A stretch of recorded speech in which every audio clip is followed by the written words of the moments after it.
제가 지난주 일부 예배 때는요, 영상을 틀어드렸는데, 그게 뭐냐면, 제가 요새 자전거를, 테니스 치기가 요즘 제 인대가 안 좋아서 자전거 길을 가는데, 그 자전거 길에 노란 꽃들이 좀 만발을 한 영상을 보여드렸어요.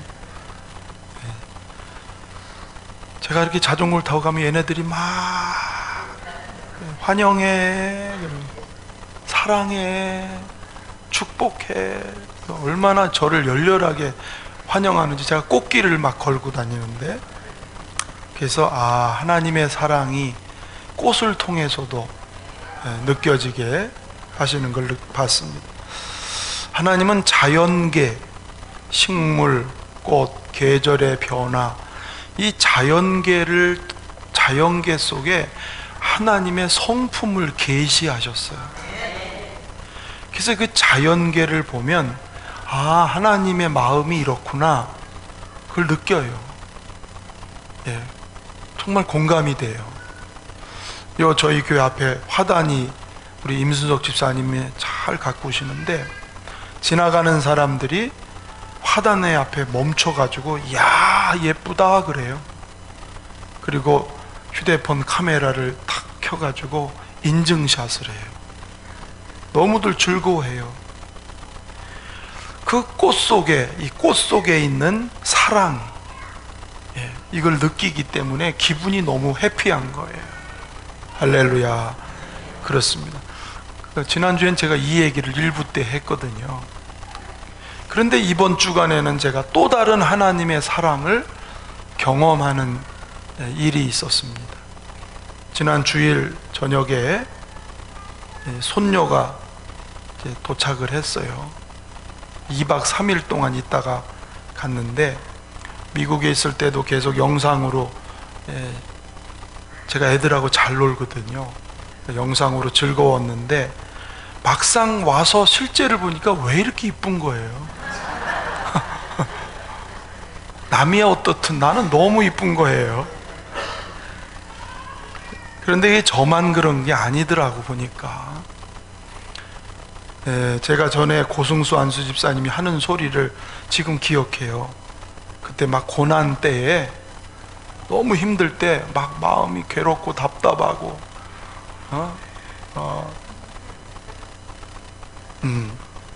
잠도 안 오고 마음이 무겁고 기쁨이 없더랍니다. 너무 힘들어서. 근데 그때 큰 위안이 되었던 게 뭐냐면 시온이 때문에. 시온이를 보면 위안이 되고 기쁨이 되더라는 거예요. 걔 때문에 웃을 수 있었다는 거예요. 시온이 없었으면 자기 어떻게 견뎠냐. 어디 고주 집사님 어디 제가 틀린 말인가요? 그 얘기를 제가 기억나는데, 제가 손녀를 만나고 나니까 그 말이 얼마나 공감이 되는지 몰라요. 제가 만나본 분 다는 아니겠지만 만나본 어른들이 하는 말씀이 손주가 자식보다 훨씬 이쁘다. 맞아요? 저는 정말 그럴까 했는데 정말 그렇더라고요. 엉금엉금 막 기어다니고 이쁘고, 또 할아버지라고 알아보고 휙 한번 웃으면 왜 이렇게 얘가 밥 먹고 싶을 때, 졸릴 때 칭얼대는데 그것도 이뻐요. 다 이쁘더라고요. 그래서 제가 손녀 바보가 됐는데, 그리고 2박 3일 하고 훌쩍 갔는데 기도하면 걔가 어른. 참 신비해요. 걔가 어른거려요. 근데 저는 그 손녀를 보면서 하나님이 나를 이렇게 사랑하는구나. 내가 우리 손녀를 그냥 무조건 이쁜 거고 좋은 것처럼 하나님이 나를 이렇게 사랑하는구나. 그래서 깊은 터널, 고난의 터널 속에서도 하나님은 나를 그냥 두지 않고 지켜서 오늘 여기까지, 결코 나를 혼자 두지 않으셨구나. 그 손녀를 보면서 하나님의 사랑이 뭔지를 조금 더 실감하는, 그런 계기가 되었습니다. 내 모습이 어줍지 않을 때가 많거든요. 아주 변변치 못할 때가 사실 제가 많이 있습니다. 그럼에도 불구하고 하나님은 여전히 나를 기뻐하시고 나를 그렇게 좋아하시는 거예요. 내가 나를 볼 때는 참 부끄러운데 하나님은 여전히 나를 그렇게 바라보고 계셔요. 그래서 스바냐 3장 17절 이 말씀이 너무 실감이 돼요. 너의 하나님 여호와가 너의 가운데 계시니 그는 구원을 베푸실 전능자시.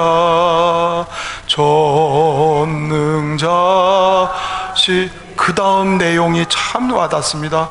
그가 너로 인하여 기쁨을 이기지 못하시며 너를 잠잠히 사랑하시며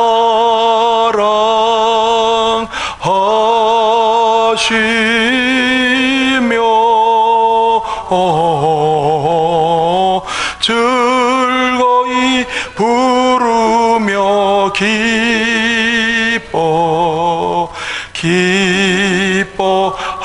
기뻐하시리라.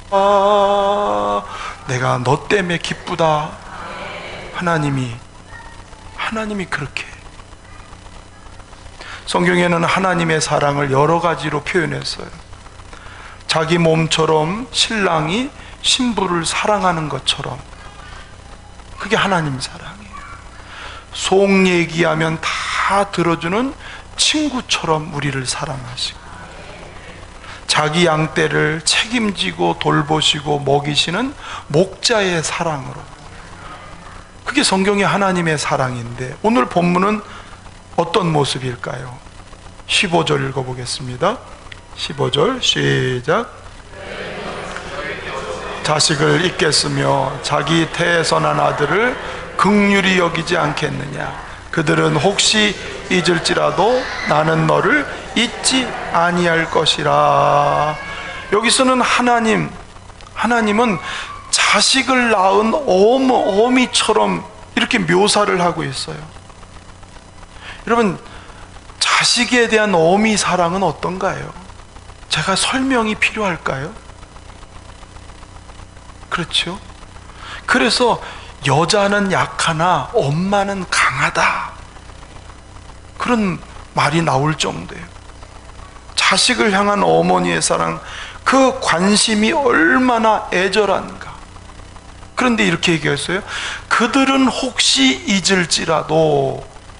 여러분, 요즘 뉴스에 보면 자식을 방치해서 죽이는 엄마가 있었잖아요. 그렇죠? 자기가 낳고도 책임지지 않는 엄마도 있잖아요. 그래서 혹 잊을지라도, 사람 엄마는 너를 잊을지라도 나는 너를 잊지 않는다. 하나님은 나를 절대로 잊지 않는다. 할렐루야. 그게 하나님 사랑인 겁니다. 여러분, 하나님이 이렇게 구원받은 성도를 잊지 않는 이유가 뭐냐면, 여러분 뭘까요? 핏줄이기 때문에 그렇습니다. 따라합시다. 핏줄. 성도를 젖먹는 자식으로 표현한 것은 성도는 하나님의 핏줄이기 때문에 그래요. 할렐루야. 피는 생명이거든요. 하나님과 나 사이는 생명의 관계예요. 이게 구약 성경에는 짐승의 피, 희생의 피, 그 희생의 피를 통해서 죄를 사함받고, 그 피를 통해서 하나님의 백성으로 가입되고, 그 피를 통해서 천국에 들어가게 하는 피, 우리 예수님의 피가 있어서 우리는 죄 사함 받습니다. 그 피 때문에 우리는 하나님의 자식이 됩니다. 영접하는 자 곧 그 이름을 믿는 자들에겐 하나님의 자녀가 되는 권세를 주셨나니, 예수님이 나 때문에 피 흘리신 이 공로를 믿는 사람은 하나님의 자녀가 된다. 피로 맺은 관계인 것입니다. 요한복음 5장 12절을 읽어보겠습니다. 시작. 아들이 있는 자는 생명이 있고 하나님의 아들이 없는 자에게는 생명이 없느니라. 할렐루야. 예수님의 피 때문에 우리에게는 하나님의 생명, 그래서 하나님과 나 사이가 친자관계. 원래는 자격이 없지만 피 때문에 된 거예요. 그러니까 우리는 피로 낳은 자식이란 말이에요. 할렐루야. 얼마나 귀하겠어요. 그래서 이사야 43장 4절에 보면 내가 내 눈에 보배롭고 존귀하며 내가 너를 사랑하였은즉, 하나님 우리를 어떻게 본다고요? 보배롭고 존귀하게. 너는 내 아들이라 오늘날 내가 너를 낳았도다. 너는 내 아들이라 나의 사랑하는 아들이라. 누구로? 예수의 피로 인해서. 아멘. 이 사랑을 끊을 수가 없어요. 세상의 어떤 권세, 어떤 압력도 이 하나님의 사랑에서 끊을 수 없는 그 사랑이 하나님 사랑이에요. 할렐루야. 이렇게 피로 맺은 자식이니까 하나님은 우리를 어떻게 보시냐면 한시도 눈을 떼지 않고 보고 계세요. 지키고 계세요. 얘가 아직 돌이 한 달이 있으면 돌인데요, 잘 돌아다녀요. 엉금엉금 막 사방으로 뛰어다녀요. 집이 좁아서 다행이더라고요. 예? 집이 좁아요. 그 얘가 가면은 제가요 따라다녀요. 한시도 눈을 뗄 수가 없어. 왜? 모서리에 찔까? 뒤로 자빠질까? 뜨거운 물에 딜까? 눈을 뗄 수가 없어요. 제가 사랑은 관심이구나.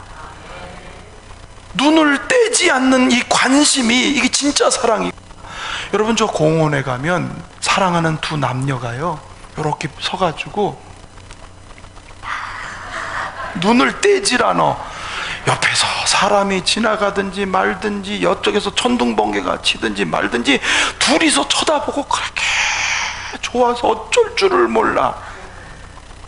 사랑의 특징이 그래요. 집중된 관심.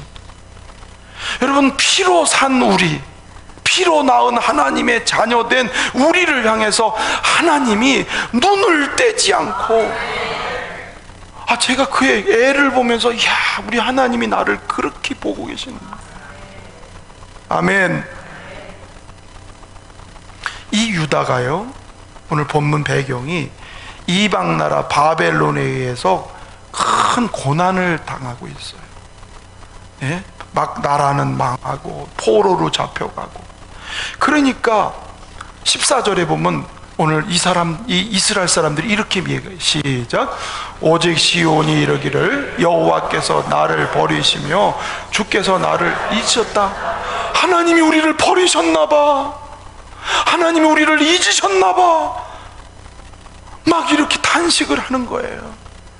이미 하나님은 선지자를 통해서 내가 결단코 너를 버리지 않고 때가 되면 내가 너를 다시 구원해내고 내가 너희를 다시 옛날 땅으로 돌아오게 하고 너희에게 웃음과 기쁨을 회복시켜 주겠다고 언약을 맺었는데 현실이 괴로우니까 하나님이 우리를 잊어버렸어. 하나님이 우리를 버리신 것 같아. 그러니까 선지자가 사람은 혹시 잊어도 하나님은 너를 잊지 않는다. 그러면서 16절에 이렇게 말씀하고 계신 거예요. 16절 시작. 내가 너를 내 손바닥에 새겼고 너의 성벽이 항상 내 앞에 있나니. 너를 내 손바닥에 새겼다는 건 뭐지요? 너희는 내 품에 있어. 너희와 나는 떨어지지 않는 품에 새긴 그런 존재야. 성벽 앞에 있는 것은 항상 보는 것처럼 내가 너희를 지금도 보고 있다. 할렐루야. 하나님은 자기 백성을 잊어버리신 적이 없다고 얘기를 하는 거예요. 비록 지금 고난 가운데 있지만 내가 지금도 너를 보고 있고 때가 되면 내가 너를 건질 거야 얘기하고 계세요. 여러분, 요셉이 형들에게 팔려서 애굽에 갔지만 고난 중에 있지만 하나님은 거기서 항상 함께하고 항상 그를 지키시고, 우리도 고난 당할 때 하나님 왜 이런 일이 있게 하시나, 하나님 우리로부터 멀어지셨나, 갈등하는 분, 고민하는 분, 의심하는 분 혹 있을 수 있습니다. 그런데 보세요, 하나님은 그때도 우리와 함께 계시고, 그 증거가 뭐냐면 지금 우리가 든든히 서 있는 이것이 하나님이 우리를 결단코 잊어버리거나 우리를 외면한 것이 아니라는 증거인 거예요. 여러분, 하나님이 버리고 잊어버렸다면 우리가 여기 지금 존재하겠습니까? 저는 그래서 성경 중에 이 말씀은 종종 기억하고 좋아합니다. 요한복음 14장 18절 말씀 시작. 너희를 고와 같이 버려두지 아니하고 너희에게로 오리라. 내가 너희를 고아와 같이 버려두지 않는다. 아멘. 내가 세상 끝날까지 너희와 항상 함께하고 네가 어디를 가든지 무엇을 하든지 나는 너를 향한 마음이 여전하다. 하나님 한눈 팔지 않고 피로 맺은, 피로 구원받은 저와 여러분을 향해서 때로는 손 내밀어 붙잡아 일으키시기도 하고, 할렐루야, 그 하나님이 내 아버지세요. 따라합시다. 하나님은 내 아버지시다. 그러니까 얼마나 감사한 일인지 몰라요. 할렐루야. 하나님이 나를 잊어버리지 아니하고 때마다 일마다 함께하고 계시는 그분이 내 아버지요, 천지를 만드신 그분이 내 아버지가 되셔서 나와 함께 계시는 그 하나님, 여러분 믿으시기를 축원합니다. 근데 사랑하는 부모는 자식에 대해서 소원이 있습니다. 그게 뭘까요? 강건하게 자라나기를 소원하고 계세요. 만약 여러분의 손자 손녀가 아무리 사랑스러워도 맨날 깐난애기에 있으면 어떠세요? 사랑스러운 손자 손녀가 깐난애기에 있으면 어떠세요? 그때부터는요, 근심 덩어리 돼요. 얘가 병이 들었나? 얘가 뭐가 잘못됐나? 여러분, 생명은 자라야 돼요. 할렐루야. 이제 혼자서 걷기도 하고 뛰기도 하고 혼자 먹기도 하고 옳고 그른 걸 구별해서 행동도 할 줄 아는, 그렇게 자라야 되는 거, 그게 부모된 심정이죠. 신앙도 마찬가지입니다.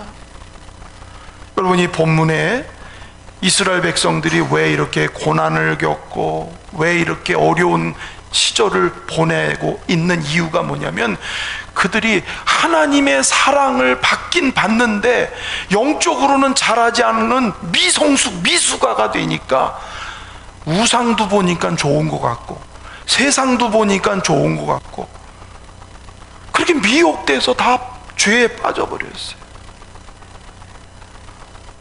하나님의 사랑은 받긴 받았는데 성숙하지 않으니까 구별도 못하고 죄악 가운데 그냥 휩쓸려 버리니까, 하나님이 그냥 내버려 두면 멸망하니까 매일 대신 그게 고난이에요. 여러분, 하나님은 사랑하는 저와 여러분이 잘 자라기를, 인격적으로 영적으로 자라는 그걸 보고 싶으신 거예요. 할렐루야. 전에는 누가 맨날 챙겨야 교회 오고 챙겨야 뭐 하는데 이제는 스스로 교회도 오고 예배도 잘 지키고 이게 스스로 할 줄 아는 사람. 전에는 누가 작은 말만 해도 상처받았어요, 뭐 시험 들었어요 그러던 사람이 이제는 웬만한 말 들어도 그럴 수 있지 뭐, 이길 수 있는 사람. 할렐루야. 전에는 기분이 나쁘면 관두고 기분이 좋으면 좀 하고 기분 따라 살던 사람이 이제는 의지적인 믿음으로, 내가 기분이 상하고 감정이 상해도 의지적인 믿음을 갖는 성숙한 사람. 할렐루야. 요한 3서 2절 다 같이 읽어봅니다. 시작. 사랑하는 자여, 영혼이 잘된 같이 내가 범사에 잘되고 강건하기를, 내가 영혼이 잘되기를 바랍니다. 영혼이 잘되고 건강한 사람으로 성숙해야 하나님이 범사에 복을 줄 거 아니에요. 아멘. 하나님은 우리에게 뭘 주기 원하냐면 복 주기 원해요. 그럼 우리가 자라야 되죠. 사랑하는 자녀가. 근데 건강하게 자란 가장 큰 증거가 뭘까? 신앙이 건강하게 자란 가장 핵심적인 게 뭘까요? 이겁니다. 한번 따라서 합시다. 사랑받던 자가 사랑하는 자 되는 거. 할렐루야. 인격과 마음이 건강하게 자란 사람, 사랑받는 데 머무르지 않아요. 사랑받는 데만 익숙하고, 사랑받는 거, 누가 나를 위로해 주는 거, 여기에만 머물러 있으면 어린이 수준의 신앙이 되는 거예요. 어린아이 수준. 여러분, 사랑을 받고 깨달았으면 이제 내가 사랑하는 자로, 첫째는 하나님을 사랑하고, 둘째는 이웃과 형제를 그리고 사랑할 줄 아는 사람 되는 거죠. 여러분, 하나님은 인격이시기 때문에 하나님의 사랑을 받은 성도가 사랑하기를 원하세요. 그래서 요한복음 21장 15절에 예수님이 베드로에게 물어보신 거예요. 요한의 아들 시몬아, 네가 이 사람들보다 나를 더 사랑하느냐? 우리가 하나님을 정말 사랑하는 거, 그게 주님이 정말 기뻐하는 거예요. 어릴 때 돌보아준 손자가 이제 장성에서 돈을 버는데요, 명절인데 할머니 고마워요, 감사해요, 용돈 쓰세요. 봉투를 하나 내밀어요. 그래서 뭐 다 그렇게 하는 줄 알았죠. 한 10만 원이나 넣었나? 열어봤더니 100만 원을 넣었어요. 손주가 할머니한테 용돈을 100만 원을 덜커덕 주는 거예요. 할머니가 말을 못하셔. 얘만 쳐다보고. 예?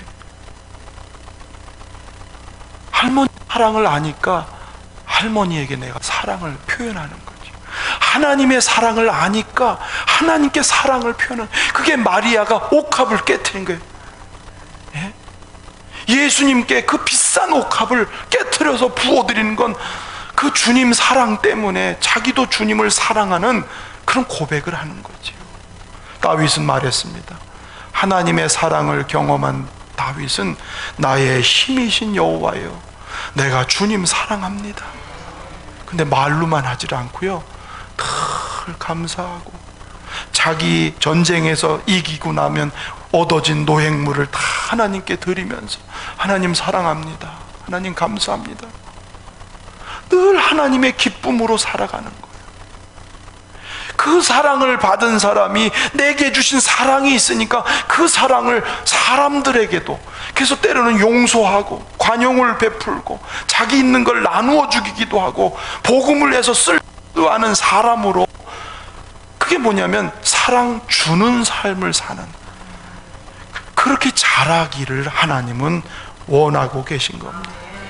할렐루야. 한번 따라합시다. 사랑받던 자가 사랑하는 자가 되자.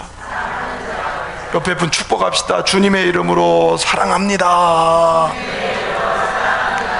할렐루야. 첫째는 누구 사랑? 하나님 사랑해요. 하나님 사랑해요. 이따가도 부를 거예요. 사랑해요. 그리고 형제를 향한 사랑의 실천, 거기서 용서가 나오고 관용이 나오고, 아멘, 거기서 선교가 나오고 그런 거지요. 여러분, 주님은 십자가에서 자기 피를 다 내어 쏟으면서 저와 여러분을 사랑하십니다. 그 사랑은 영원히 변하지 않습니다. 그 사랑은 우리를 항상 바라보시는, 그 사랑이 우리에게 자양분이 돼서, 그게 힘이 돼서 우리는 세상을 이기고 고난을 이기고 삶의 고비고비를 견딜 수 있는 그 힘이 그 사랑입니다. 그 큰 사랑을 받았습니다. 여러분, 세상과 사람은 혹 나를 잊어버리거나 외면하거나 버릴 수 있지만 하나님은 나를 버리지 않으세요. 끝까지 책임져 주십니다. 주님이 하시는 마지막, 다 같이 한번 크게 읽습니다. 아가서 2장 10절 시작. 나의 사랑하는 자 말하여 이르기를 나의 사랑 어여쁜 자 일어나서, 내 사랑 나의 어여쁜 자요 일어나서 함께 가자. 주님은 우리의 손을 붙잡고 이 광활한 세상, 험한 세상을 넉넉히 가자고 우리 손을 잡아주시는 그 하나님 사랑의 손, 피로 맺은 사랑의 손 붙잡고 우리도 주님 사랑하고 형제를 사랑하는 삶이 되시기를 주의 이름으로 축원합니다.